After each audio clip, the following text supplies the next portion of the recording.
Shalom, damai di hati. Apa kabar hari ini?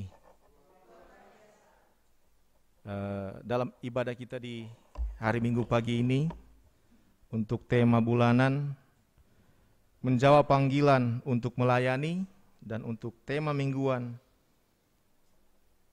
memilih orang yang diteladani. Bapak Ibu yang dikasihi Tuhan kita Yesus Kristus, baik yang berada di ruangan ini dan yang mengikuti ibadah kita melalui via Zoom, selamat berkudapa lagi. Saat ini kita sudah berada lagi di tanggal 10, di bulan 10 atau bulan Oktober tahun 2021. Di mana dalam kurang lebih 2 bulan lagi kita akan berada di penghujung tahun 2021 ini. Dan saat ini kita masih diperhadapkan dengan kondisi yang masih sulit karena kita masih dalam pembatasan-pembatasan. Dengan adanya COVID-19 yang melanda negara kita, kota kita ini, bahkan seluruh dunia. Bapak Ibu yang saya kasihi dalam Tuhan kita Yesus Kristus, dalam tema kita minggu ini, teladan menurut Kamus Bahasa Indonesia atau KKBI ialah sesuatu yang patut ditiru atau baik dicontohi. Meneladani artinya memberi teladan. Dalam bahasa Yunani, kata teladan itu dijelaskan dengan kata topus, yang berarti model, ideal, pola, atau contoh. Dari uraian itu dapat disimpulkan bahwa orang yang diteladani adalah orang yang dapat dicontohi, atau seorang yang perilakunya dapat ditiru oleh orang lain.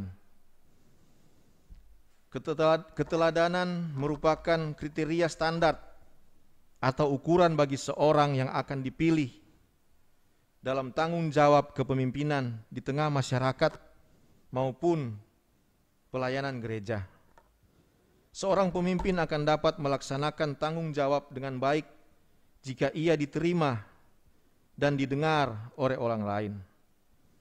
Hal itu dapat terjadi jika seorang pemimpin menjadi teladan dalam kata dan perbuatan, baik pribadinya maupun keluarganya.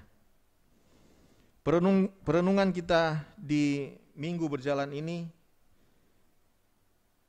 diberi tema memilih orang yang diteladani.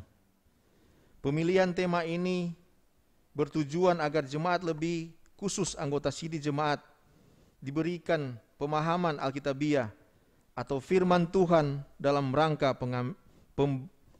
mengambilan bagian pada kehidupan kegiatan pemilihan untuk memilih calon diaken, penatua, dan kompel kabiprah. Bulan Oktober ini bagi warga Gereja Masihi Injili di Minahasa atau Gemim adalah waktu persiapan atau perenungan dan pemantapan diri untuk menentukan kerja pelayanan di periode 2022 sampai dengan 2026, yang ditandai dengan pemilihan calon diaken dan penatua serta pemilihan pelayanan kategorial pria kaum bapa, wanita kaum ibu, pemuda, remaja, dan anak atau kompel kabiprah, bahkan pengurus kelompok pelayanan lanjut usia. Sebagai gereja yang dewasa, semua warga Gemim telah melakukan proses ini, bagian dari dinamika pelayanan yang bersifat demokratis atau musyawarah mufakat dan berdasarkan kristokrasi pemerintahan Kristus.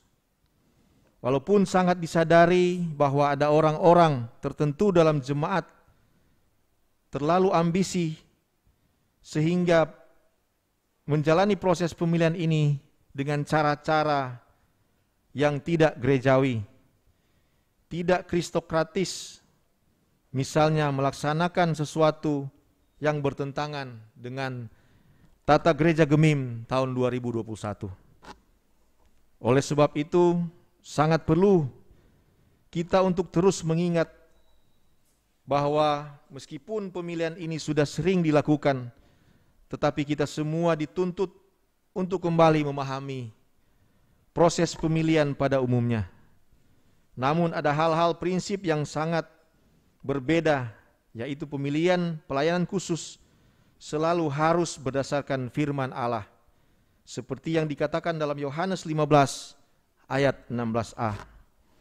Bukan kamu yang memilih aku, tetapi akulah yang memilih kamu. Bahkan tujuan pemilihannya juga berbeda, yaitu seperti yang diungkapkan oleh Rasul Paulus, bahwa segala sesuatu dilaksanakan untuk kemuliaan Kristus. Itu berarti bahwa pemilihan calon pelayan khusus berlangsung dalam hikmat dan takut akan Tuhan. Demikian juga yang akan dipilih dan yang terpilih haruslah orang yang takut akan Tuhan. Dalam pembacaan ini, Timotius adalah anak seorang perempuan Kristen Yahudi dan ayahnya seorang Yahudi yang berasal dari Listra. Dia juga murid Paulus dan anaknya dalam pelayanan. Pada bagian lain disebut bahwa Timotius adalah rekan kerja dan dia juga sebagai orang kepercayaan Paulus. Dengan latar belakang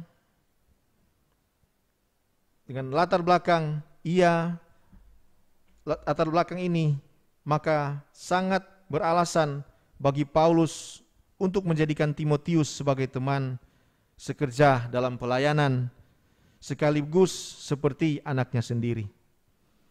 Sebagai seorang yang sungguh berarti dalam pelayanan, Paulus memberi perhatian khusus kepada Timotius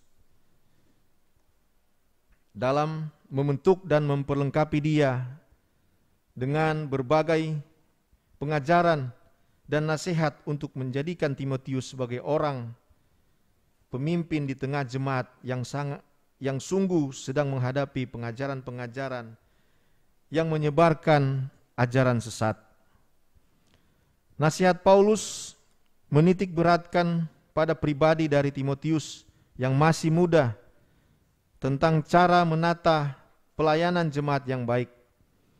Dalam surat 1 Timotius 1 ayat 13 ini terbagi dalam dua bagian, yakni dalam ayat 1 sampai 17 yang menyoroti dari jabatan dari penilik jemaat, dan ayat 18 sampai 13 menyoroti jabatan diaken.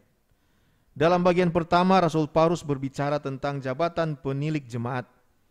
Dalam bahasa Yunani, jabatan pemilik jemaat adalah episkopos, yang berarti penilik pengawasan atau uskup.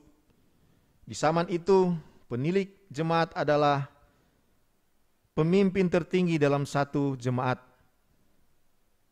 Dari penjelasan ini dapatlah disimpulkan bahwa penilik jemaat adalah seorang pemimpin jemaat yang memiliki peran penting menata kehidupan jemaat dan dalam menghadapi pengajaran-pengajaran sesat. Bagi Rasul Paulus, penilik jemaat adalah pekerjaan yang indah karena datangnya dari Tuhan. Dalam ayat 1, jabatan sebagai penilik jemaat harus memenuhi syarat seperti seorang laki-laki yang tak bercacat, suami dari satu istri, dan sebagai kepala keluarga yang baik, disegani dan dihormati oleh anak-anaknya.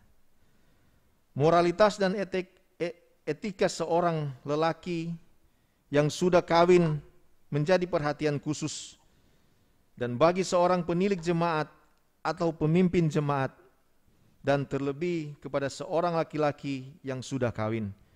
Hendaklah ia adalah seorang suami dari satu istri, artinya tidak melakukan poligami dan tidak memiliki perilaku hidup yang bertentangan dengan kekudusan serta sukacita hidup. Seperti dalam yang tidak dilakukan perbuatan yang bertanggung jawab dengan iman. Syarat yang lain adalah dapat menahan diri, sopan, suka memberi tumpangan, cakap dalam mengajar orang, dan hal ini menunjukkan bahwa seorang penilik atau pemimpin jemaat harus memiliki tingkah laku yang baik dalam rangka membangun dan menjaga relasi dengan orang lain. Pada bagian kedua dalam ayat 8 sampai dengan 13, Rasul Paulus memberikan perhatian kepada jabatan diaken. Diaken adalah bahasa Yunani yang adalah diakonus, yang demikian artinya para pelayan jemaat.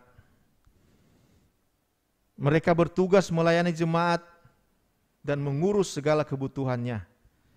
Para diaken haruslah orang-orang yang bertanggung jawab dan berpengalaman. Syarat untuk menjadi diaken antara lain tidak bercabang lidah atau tidak mengatakan hal yang kurang baik kepada orang lain, tidak serakah atau mengejar keuntungan dengan jalan yang tidak benar, dapat memelihara rahasia iman dan tak bercacat. Bagi istri harus memiliki tingkah laku yang baik seperti orang terhormat, tidak pemfitnah, dan dapat menahan diri.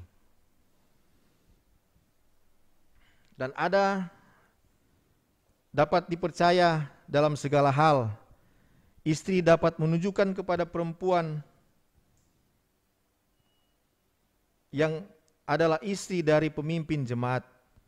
Paulus kembali mengulangi syarat bagi seorang laki-laki yang akan dipilih menjadi diaken, yakni tak bercela dan suami yang baik, dapat mengurus anak-anaknya, dan syarat menjadi standar moralitas bagi seorang penilik, jemaat, dan diaken sebagaimana yang diuraikan pada bagian Alkitab ini.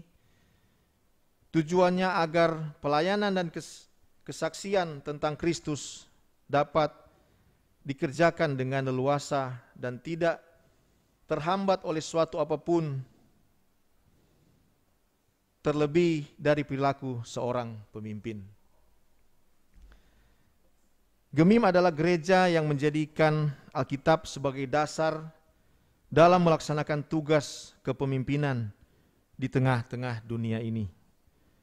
Hal ini menjadi penting mengingat Gemim hadir dan bersaksi di tengah-tengah masyarakat, bangsa dan negara Republik Kesatuan Indonesia, serta di seluruh dunia yang memiliki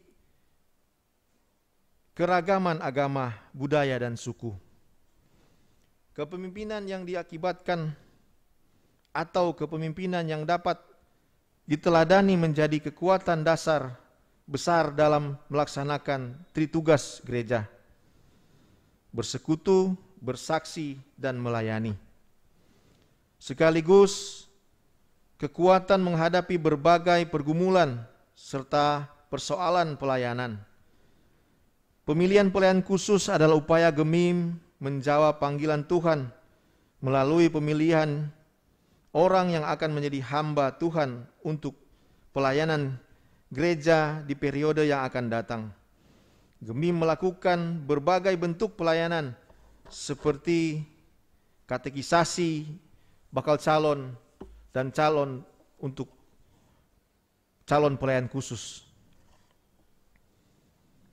Penelaan Alkitab di kolom dan di kompel Kabipra, serta khotbah-khotbah dalam ibadah minggu sepanjang bulan Oktober ini semata-mata untuk mengantar kita sebagai jemaat untuk memperoleh pengetahuan dan pemahaman dalam rangka memilih calon diaken dan penatua serta kompel kabipra.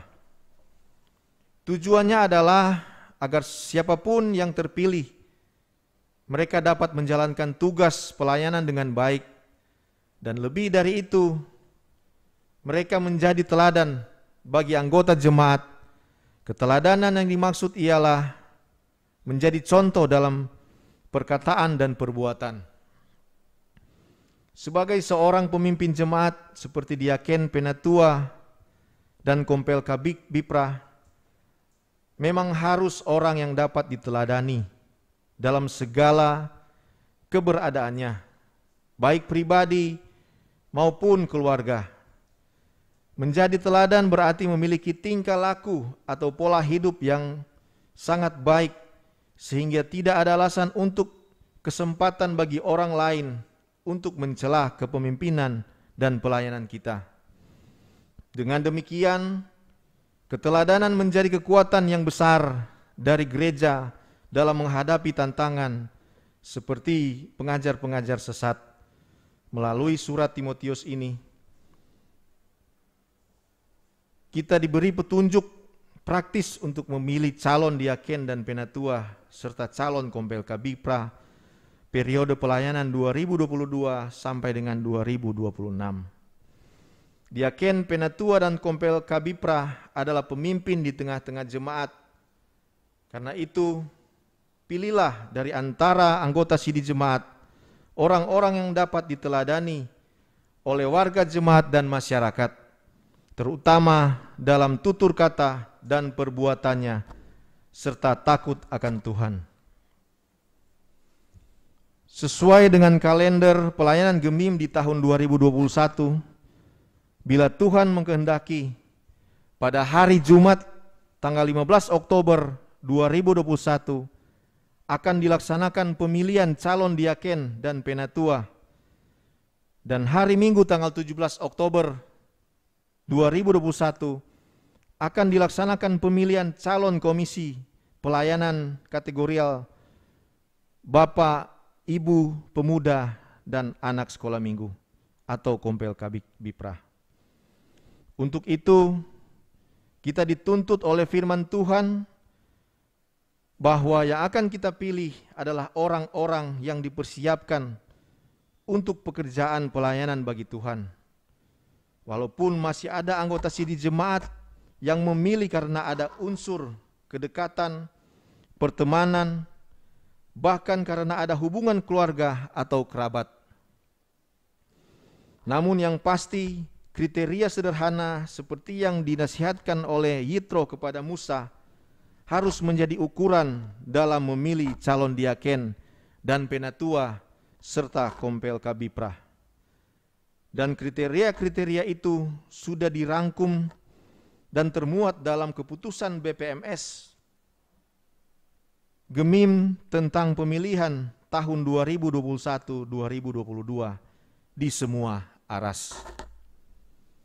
Memang dalam pengalaman unsur-unsur kedekatan, pertemanan, bahkan kekeluargaan tidak selalu menjamin pelayanan itu akan berlangsung dengan baik.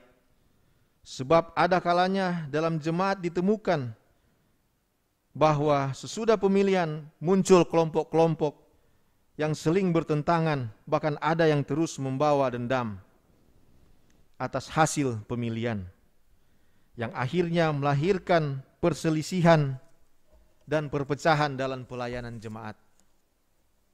Karena itu, di masa persiapan pemilihan ini, marilah kita terus berdoa kepada Tuhan agar kita diberi hikmat untuk memilih orang-orang yang cakap dan takut akan Tuhan, dapat dipercaya serta benci terhadap suap, sehingga pelayanan Gemim semakin memuliakan Tuhan dan kita semua diberkati. Bapak Ibu yang saya kasihi dalam Tuhan kita Yesus Kristus, marilah saya mengajak kepada Bapak, Ibu, Saudara, dan anggota sidi jemaat yang mempunyai hak pilih dan memilih. Untuk itu, kita benar-benar memilih pelayan khusus, baik diaken dan penatua yang benar-benar takut akan Tuhan dan mempunyai integritas yang baik di dalam keluarga atau jemaat, atau yang mampu memberikan contoh teladan dalam kehidupan pelayanan. Karena sudah banyak contoh yang kita lihat saat ini, tidak sedikit juga yang menyalahgunakan posisi mereka sebagai pelayan khusus ke hal-hal yang tidak baik, bahkan merugikan bagi warga jemaat atau warga gereja. Dalam pembacaan kita ini, saat ini sangat jelas ditulis dalam ayat 8 sampai dengan 12, seperti memilih orang-orang terhormat, orang tidak bercabang lidah, orang yang memelihara rahasia iman, dan hati nurani dalam dan lain-lain sebagainya. Untuk itu, Bapak Ibu, pilihlah diaken dan penatua di periode 2022 ini sampai dengan 2026 berdasarkan hati nurani kita, agar gereja kita, gereja Masihi Injili di Minahasa, terlebih gereja Gemim Immanuel Jakarta Barat dan sekitarnya, harus mempunyai pelayan-pelayan yang takut akan Tuhan dan mengandalkan Tuhan dimanapun mereka berada. Amin.